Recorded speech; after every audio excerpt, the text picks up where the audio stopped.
শাহরুখ খানের কলকাতাকে মন থেকে ধন্যবাদ প্রীতি জিন্টার। বর্তমানে আইপিএলের সবথেকে আলোচিত নাম হচ্ছে শ্রেয়াস আয়ার, যিনি শুধু ব্যাট হাতেই নয়, অধিনায়ক হিসেবেও দুর্দান্ত।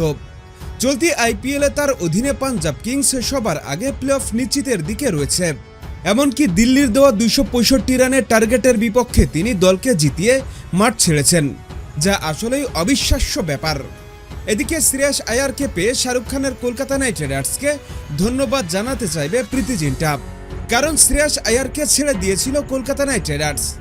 যে শ্রেয়াস আয়ার কলকাতাকে 2024 আইপিএলের ফাইনালে তুলেছিল, কিন্তু সামান্য বেতন বাড়ানোর কথা বলেছিল শ্রেয়াস আয়ার, তবে তা মানেনি কলকাতা টিম ম্যানেজমেন্ট। চ্যাম্পিয়ন অধিনায়ককেই তারা ছেড়ে দেয়, আর এই সুযোগটা একেবারেই লুফে নেয় প্রীতি জিন্টার পাঞ্জাব কিংস। আর সেই 2025 আইপিএলে শ্রেয়াস আয়ারের অধীনে পাঞ্জাব কিংস ফাইনাল খেলে। আর চলতি আইপিএল প্রীতি জিন্টার এই পাঞ্জাব কিংস যেভাবে পারফরমেন্স করে যাচ্ছে, তাতে বলতেই হয় তারা এবারও ফাইনালের দিকে রয়েছে।